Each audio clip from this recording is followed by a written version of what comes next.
Welcome to the HMO Property Show. By investors, for investors.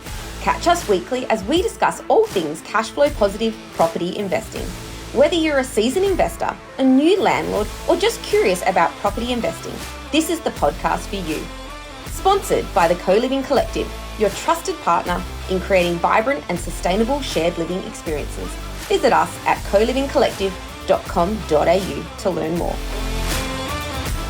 Welcome back to the HMO Property Show. I'm your host, Neil Gibb, and today I've got the lovely Ashleigh Goodchild back in the podcast booth. Ashleigh, welcome to the podcast again. Thank you for having me. Different booth this time. We've expanded the team at the HMO Property Co, and my podcast booth has been turned into an office.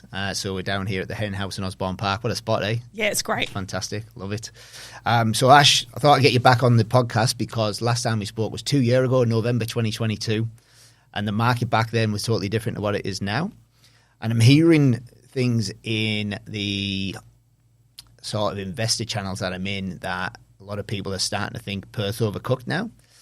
And I thought I'd get you back in to hear how the boots on the ground, because you cover a large area of Perth, work with a lot of buyers agents, a lot of investors, big rent roll, which isn't suburb specific, it's Perth specific, and a little bit of Mandurah as well. So I thought I'd get you back in and have a little bit of chat about what's going on and what you're seeing out there as well. Yeah, so definitely buyers agents have slowed down. And I think typically a lot of buyers agents that I spoke to, they were always buying in areas that had less than 40% growth in the last 3 years. And you can't find that in Perth anymore. When I've been doing my research, I found that like a lot of the really hot suburbs have had between 70 and up to 95% growth in the last 3 years, which is really interesting. So areas like I think Parmelia or the Warnborough, Waikiki, you know, that's 75 to 95% growth. The affordable suburbs, yeah. Yeah. And so now the next best that I'm finding that investors can buy is an area that's had 50 to say 65% growth in the last 3 years. And there still are suburbs that do that. So while it's still over and above, I guess, what generally a buyer's agent would buy, it's still good in comparison to some of the other suburbs. So what I'm finding is that while, buyer's agents activity is definitely slowed down, investor activity has actually started again. It was quiet for a couple of months and now it's just starting to pick up a little bit more. I think people were probably just trying to just really see where it was going. I think it's still a little bit on the edge, but now they're feeling like they feel comfortable, I guess, to come back into the market. And the areas that they are looking at are those ones with that probably around that 55% growth in the last 3 years. Yeah. What's the price point on them now, without naming any suburb specific? They're coming to me asking like with a budget of 500. If they say 500, I say you won't find anything. That's still doable. Yeah, I mean, you can probably find a villa or a duplex, sure, for that, absolutely. But if you're wanting a green title house, generally the budgets are sitting around the 600 to 650. There's definitely clients that want 550. 550 just seems to be such a hot price. I would say it's virtually impossible, 600 to 650 without a doubt. Yeah. Suburb-wise, then let's talk about suburbs. The suburbs that you've seen that have seen like 85 to 90, sometimes 100% growth. Which ones are them ones? So they're all your Waikiki, Warnborough. What else have you got down that way? Just those Rockingham. Little Coolinggup. Yep. Yeah, that's right. In that little pocket, absolutely. Which is expected because that's where everyone flocked to, when they first started, 4 or so years ago.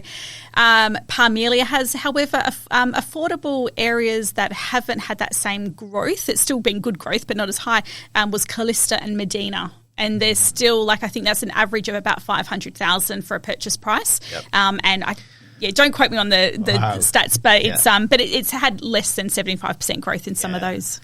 First property deal I ever did back in 2013 was in Medina. I paid $225,000 for the house.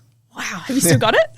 No, we flipped it. Oh, okay. Bought it, renovated, sold it, made some money on the way out. Yeah. I mean, Medina's one of those suburbs that, like, I always hold a personal and a professional opinion on all of them. Personally, I don't know if I'd live there, but professionally, they seem to be performing pretty well apart, even though they're a lower socio area. Yeah. Have you ever drove through? Obviously, you've probably drove through there, right? That tree-lined street. It is beautiful. It's beautiful, right? Yeah. But Armidel's like that as well. I actually really love the council grounds for Armidale. Like, it's really pretty. But yet it still has this reputation. And it's interesting because Armidale is a great example of one that has a reputation online. And if you are in any of these groups and people mention Armidale, they always, have a fun word to describe it. But it's professionally, I would say to you that, like, we have such great tenants in that area. Very rarely do we have issues. I couldn't even tell you last time we had a court case in that area. Like, really good selection of tenants. So I beg to differ. I think Armidale is a great professionally. So the perception could be different to the reality. I think so. Interesting. What have we seen in the way of growth in Armidale? Armidale specifically, we won't count Byford and the surrounding suburbs in there. So yeah, people are still probably more in Seville Grove. So I'm not sure what the growth rate's been at the moment because I haven't checked that recently, but I've definitely got people buying in Seville Grove.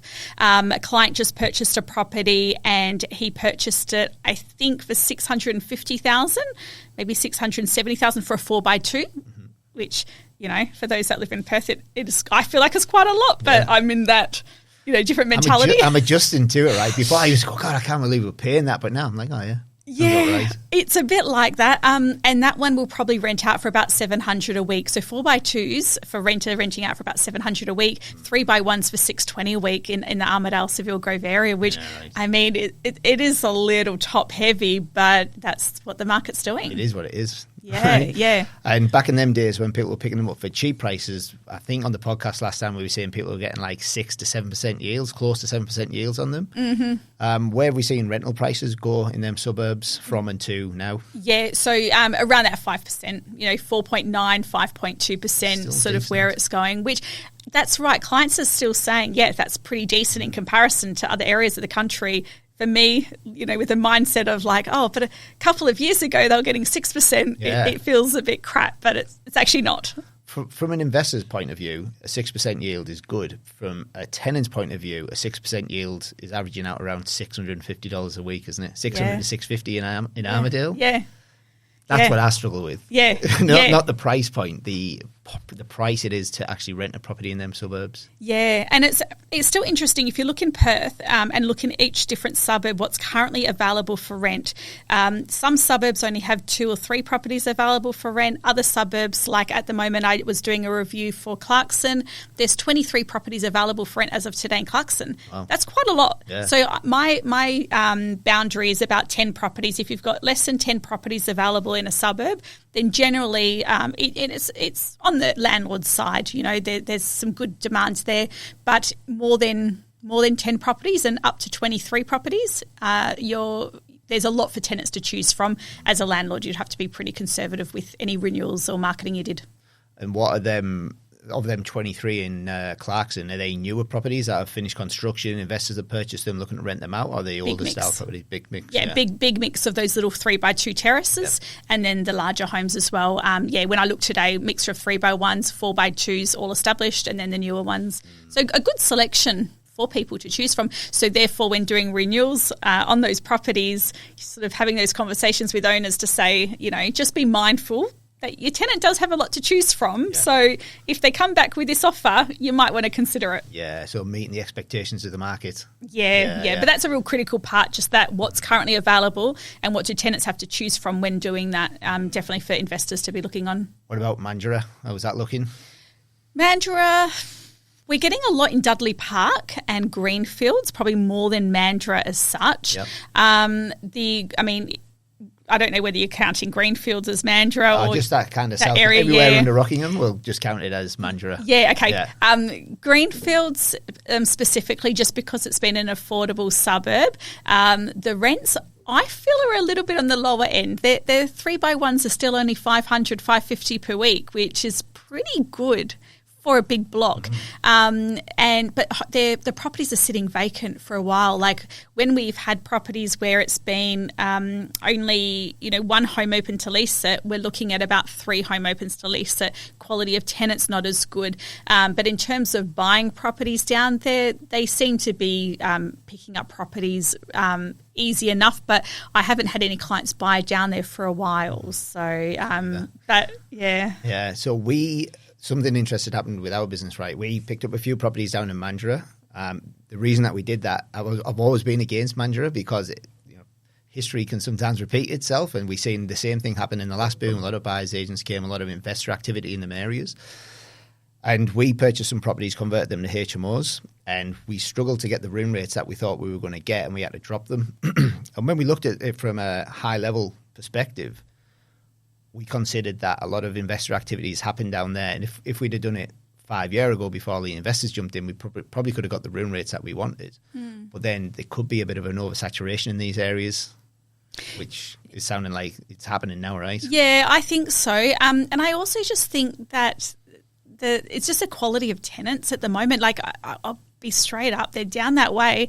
There's a high level of court cases and default down there. So I sort of feel like that the people that are looking to rent are the ones that have been forced out of their homes. You know, I feel like we had a similar conversation last time. Well, it's still the same. Yeah. It's still the same. Yeah. And it's an issue, like, because it really does burn the investor and, you know, their experience of being an investor, and, you know, it can restrict them from wanting to buy more and have those good experiences. It's such a small part, but I just find that that's really hard to get investors to get their confidence back. Yeah. With it. Well, the idea of investing is buy at the bottom and sell at the top, right? Or refinance at the top. Yeah. If people are still buying in there now. I've kind of broken the Perth market up into 3 segments, so the lower, mid and top tier. And in that bottom tier, price point wise, we're putting like the Armadales, the Gosnells, the Mandurahs, the Rockinghams. And then when we look at that middle tier, we're looking at where the owner-occupiers of Perth live and want to live. And they want to upgrade and potentially want to move. But right now with interest rates where they are, they're stagnant. They can't buy anything for a higher price point. So there's this bottom tier market now is pushed right up against the mid tier. And it's getting to the point where you look at Byford, for instance, or Mandurah compared to Success. And there's maybe like 50, 60 grand difference in it. And a few years ago, it was $150,000 to $200,000 difference. So yeah, that middle tier has got to move soon, hasn't it? Before it has to. Yeah. Yeah.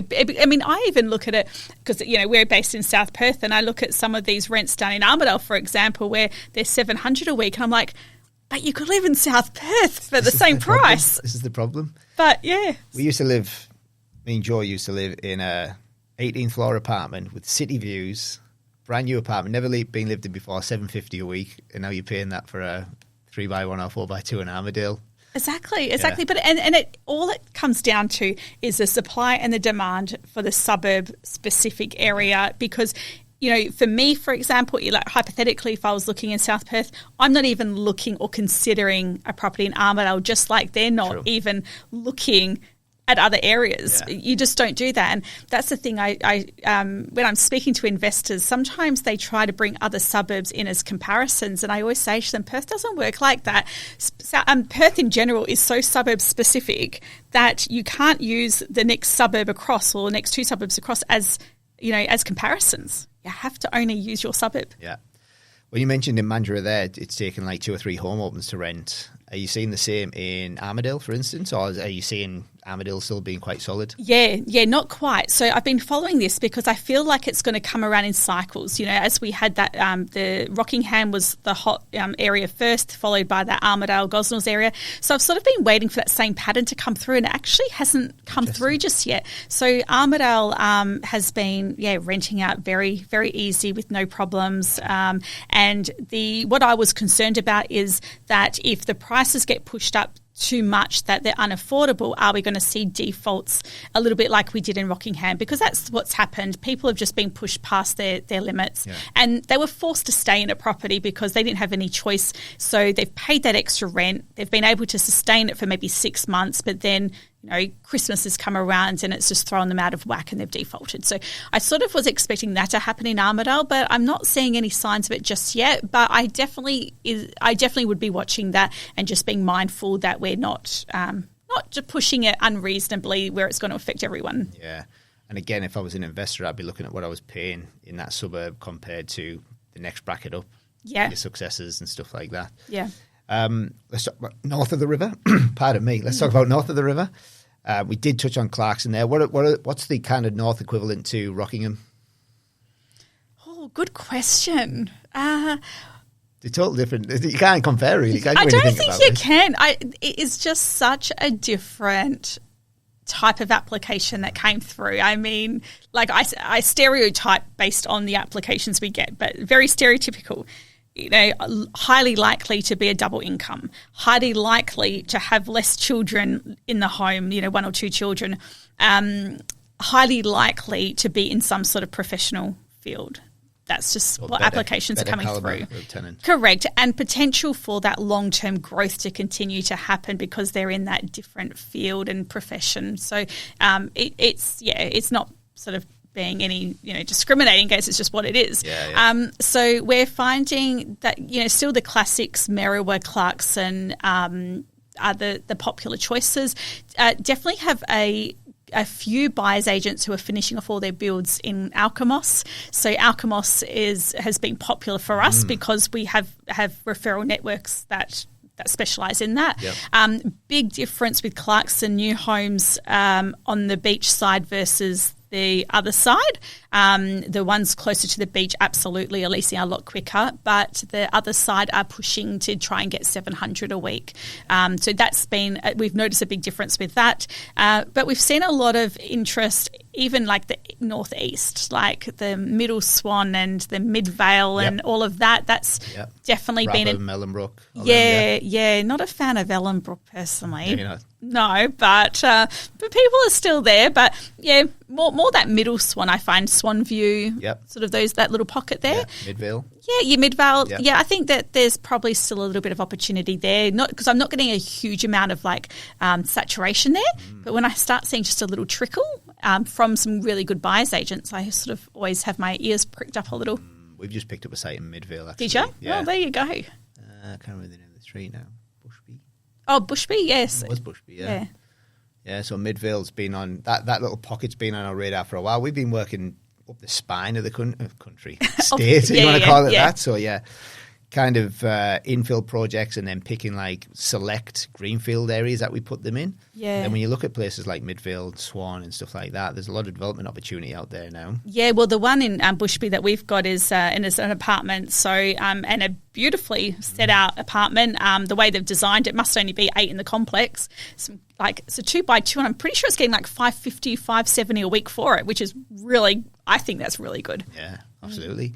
For the Perth-based people, do you work with owner-occupiers, helping them find properties as well, or do you deal with them? No. What about Perth-based investors? We touched on them briefly. Yeah. Are they getting confidence back? Is it too late? Are they coming to the party too late and kind of feeding off the dregs? They're not buying intentionally for an investment. Right. They're upgrading or they're downsizing or they're travelling. Like that's really what's happening.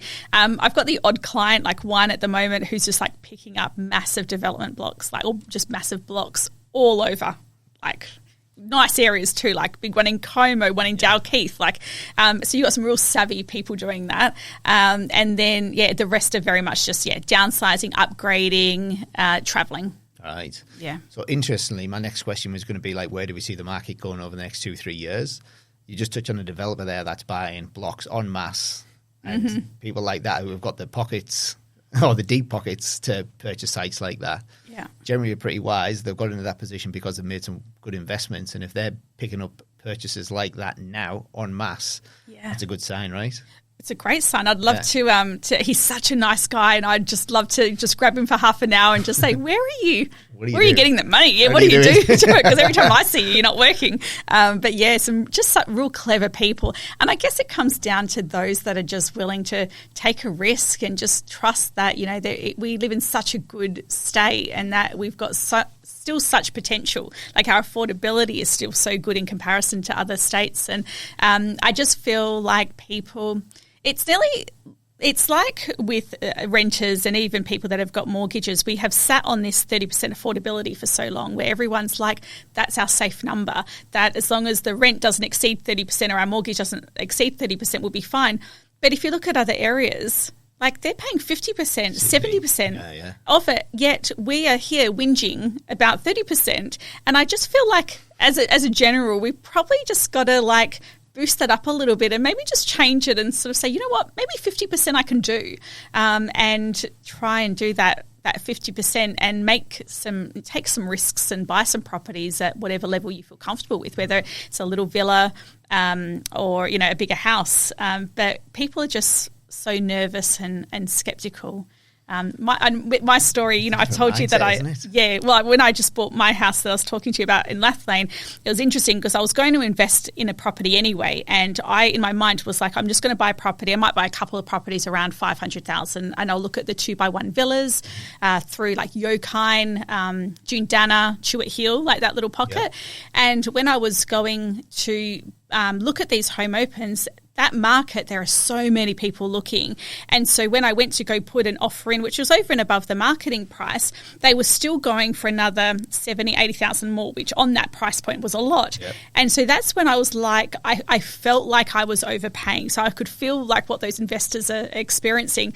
And that's when I went, you know what, I'm actually just going to change my budget. I'm just going to go and just get one property at a much higher amount and hopefully don't have that competition. Yeah. And I was able to do that quite easy and not have that competition and buy it. What was the demographic of that competition? Were they owner-occupiers? Were they investors?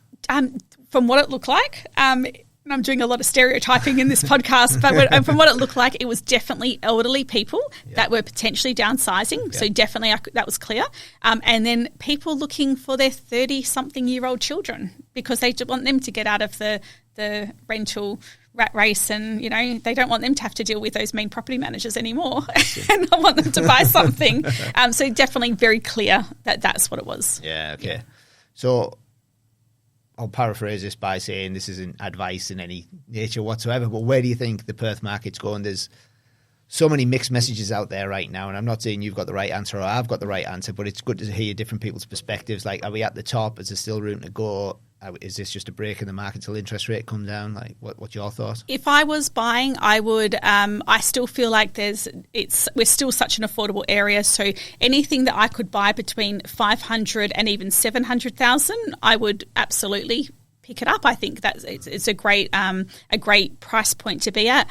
And anywhere that, like, I probably wouldn't buy in those 95% growth in the last 3 year areas. No, but I'd buy in that 55-60% for sure. Yep. And I think there is still some really good opportunity with both rent and the capital growth in it. I would be very comfortable still buying here. So I still feel like there's a little bit, but you're not going to get those same results as your mate did 3 years ago. I think you're just going to get that out of your system. But there is still opportunity, and buying property where there is opportunity in them, I always stick by that rule. Like, I'm not a new build type person. Some people are, and there's reasons why that is good in portfolios as well. But when you're starting off a portfolio, I just feel like opportunity is always good for people. So opportunity to renovate, opportunity to do some tweaks to add value to it, make some money. So if you can't make money off the market, you're making money off the renovation, for example. And that's where I feel like that's a safe way of doing it. And that's what I would probably be recommending people to do. But unless you were buying for the purpose of you eventually moving into it, I would just stick with that lower budget for sure. Even that, like, if you are looking, you should always, for me, every property you should purchase, if you can, should have some sort of manufactured growth strategy attached to it, like you say there. It's the fastest way to build wealth, right? You can sit back and wait for the market, but who knows what the market's going to do. But if you can pick it up under value and add value through, like you say there, renovation, subdivision, whatever, extension, it's the fastest way to build wealth. So yeah, absolutely. What we didn't touch on the last podcast was the PM Collective. Yeah. Tell us a bit more about it, what it is, what your involvement is, why you set it up. Yeah, so I set it up about 5 years ago, and I set it up because, again, bring it back to online groups. Online groups, there's a lot of opinions that get thrown around, and it's very hard to get to know someone's intentions. So keyboard warriors, you're referring to. Totally. And I had set this coffee catch up because I was like, you know what, everyone just needs to see each other, because then you can see that person has a beautiful heart, would bend over backwards for anyone, and just the way she's delivered something on Facebook, for example, has not come out the right way. So I had set that up, and everyone loved that catch up. And so there were people that weren't able to attend the catch up because their bosses or managers wouldn't let them out of work. So I was like, okay, let's just do a podcast so they can hear the conversation, and that satisfies those people. And that's just exactly how it happened. And so now we do the coffee conversations all over Australia. I've got different people in each state that do them for me. The podcast we do weekly. And the idea is I just feel like there's so much power in learning from people. And just like investors learn from each other, and from podcasts, property managers and business owners can learn so much just from talking. And, you can have those semi-private conversations when you're in person with someone. You can sort of say, oh, how much are you paying for subscriptions? Or how are you getting your Google reviews? Or how are you doing this? How are you doing that? Or how are you finding the top end of the market? And it can just make you feel a little bit better with what you're doing in your job role. And so that's the purpose of it, is for that real collaborative conversation to make sure that you're doing the best you can. And so now it's sort of turned out to be like more of a membership. We do events, like one of the webinars. I love upskilling people. So I love the idea of upskilling what I call a transactional property manager. I think we've past those days. I think, to be honest, virtual assistants and our remote professionals are the ones that can do that transactional service for us. And then where property managers should be is more that mentoring for investors. So, like, for example, I teach people how to do investor audits, and that's where you're actually looking at a whole portfolio and saying to the client, how are you feeling emotionally about having an investment? How are you going financially? Conversation today with one of my clients was his wife's off on maternity leave for 6 months. I was like, okay, what I think we need to do is just do only necessary maintenance for the next 6 months. Let's get you past this. Yeah. And then once she's back to work, let's have another catch up and let's talk about what needs to be done on the properties and put in a plan in place. Acknowledging where people are at, I think, is really important, as opposed to landlords just saying no and understanding why. So really just trying to teach people how to do that and have those conversations with their clients to be of a better service to investors. So it's still investors in mind, but if we can start sort of elevating that service a little bit, that'll become our new standard. So I love all of that type of thing. And then from a business point of view, it's very good, because from a business point of view, we're retaining clients, we're getting new business, increasing the service 100%. Yeah, and fixing the, I wouldn't say tarnished reputation of property managers, but the perception of property managers, because what you guys do, and my team as well, it's hard work, and I think no one ever gives you a pat on the back. Very rarely do you get a pat on the back, but they're quick to jump down the phone when something goes wrong, aren't they? Absolutely. And so, and that's like the how I try to describe it, is that you've got a glass half full of water, and if you just do your transactional service, then and you make a little mistake, or maybe it's not even a mistake, maybe the tenant's just a little bit behind in their rent and it's upset the owner, or maybe you haven't returned that phone call that day, you've called it back the next day. But what it does is it drops that glass, and then when it gets to the bottom, that client's out. Yep. But if you can start offering these value add services to clients, like an annual investor audit, maybe it's certain check-ins. We've just done a big mail out for clients for owners to we'll help them purchase a tenant gift for their tenant for Christmas, for example, which has gone down an absolute treat. That's topping up that glass of water. So if and when a little mistake does happen, because it does happen, I haven't dropped past that halfway mark, and topping it up constantly. That's right. So that's sort of like how I sort of visualize it, and our services. And the main role as a property manager, I always say, is to help the investor hold on to their property for as long as possible within your business. Like that's what I'm aiming to do. So if I can make it emotionally easy for you and financially easy for you, and then you hold on to it for a long term, then that benefits me. Yeah, absolutely. Yeah. 3 things I picked up in that, right? So number 1, community and connection. We're human beings, right? We love to be around other people. Education, and I always say proximity is power. Being around the right people, asking the right questions, even just hearing a conversation, you can pick up on some absolute nuggets of gold. And then number 3 is the education component, the education and improved performance, which, like you say, helps everybody out, doesn't it? Yeah, absolutely. And like I remember having a landlord, and I said to him, how are you feeling about your maintenance in the property? He goes, oh no, like if it's too much, or he made a comment about it being too much. And I've looked at his history, and it was like 2 contractors that had gone out in the last 12 months.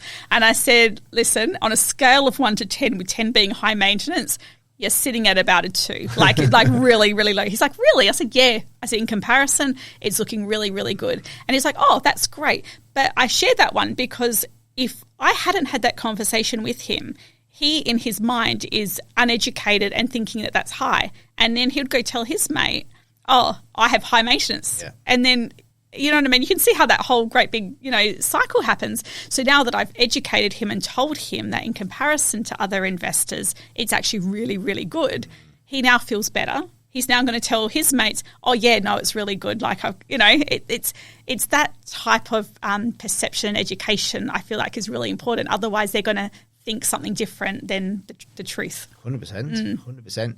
I mean, you can all get inside our own heads, right? And go, oh, fuck, this is all going wrong. It's a bad investment. But if they've got nothing to compare it to, then you become the voice of reason. Exactly. And I've had a few owners say to me, Ash, I just don't think I've got the personality to be an investor. Like, they've actually really mentally found it really difficult. And so I think those conversations are important to have so that you say, okay, well, what are you feeling stressed about? Like, is it that you're getting too many calls? Are you not getting enough calls? Are you too much maintenance? You have to, but you can only have that human connection by physically talking to someone. You can't relay that in an email. You have to do that in person on Zoom or over the phone. Emails can come across cold and hard, can't they? That personality type in particular, are they detail-oriented people, like too detail-oriented? Are they the ones that stress too much, do you think?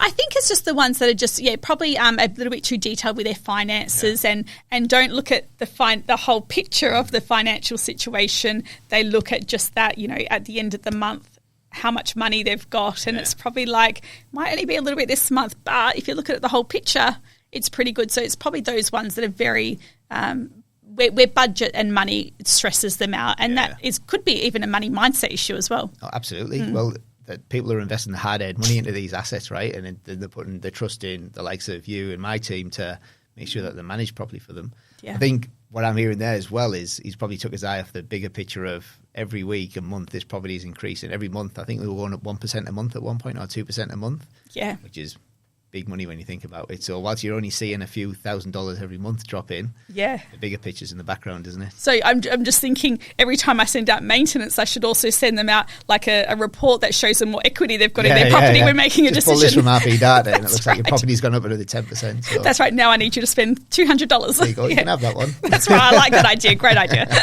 Ash, thanks again for coming on the podcast.